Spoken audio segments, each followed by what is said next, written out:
All right, so we're going to be bending 3/4 pipe using a 3/4 bender, and we will be making a 90-degree bend.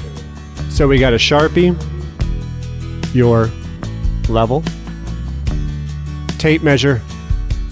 What I'd like to do is to start from the point right here and measure all the way over to this block for a 90. Now the first thing you're going to do is measure to your obstruction. Now it looks like we got 40 3/4. So that's our first measurement.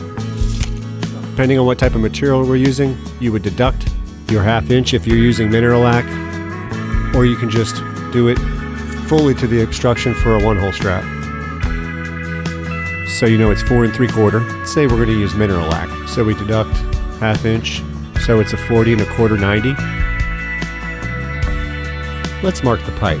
On this particular bender, you're going to deduct 6 inches for a 90, and right there on the front of the bender, it's going to say stub to 6 inches.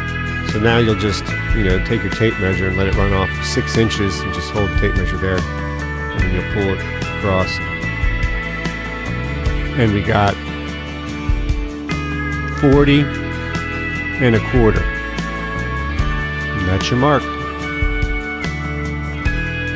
Let's go over here, guys. So you want to make sure you have your bender orchestrated the right way, and if you're measuring from this side, you want to use your arrow. So your arrow right there is for your deduction for 6 inches, and the star here is if you're measuring off the end of the pipe. You don't want to use that. So always use the arrow if you're deducting 6 inches.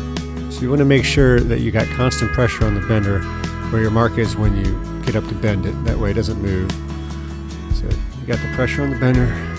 Stand up, and you're going to want to apply constant foot pressure throughout the whole bend for your 90. So do your first couple bends. And once you get it close enough to where you can grab up underneath the pipe with your one hand, you're going to want to do that. That way it just helps it go along a little bit more smoother to make sure you don't kink the pipe. So then you'll go ahead and throw your level on there. Make sure you get it right in the middle of the bubble. So as you can see right here, it's not quite there yet, so you want to give it a little bit more.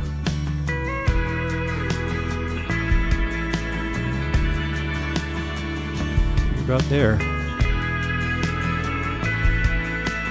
And once you get it pretty close, you can use your hands to just kind of get that last little tweak.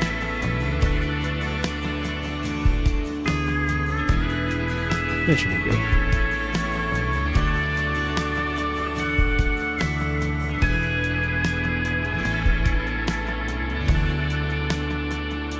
And you see how the space here, and that leaves you enough space for your Mineralac. And that's how you bend your 90.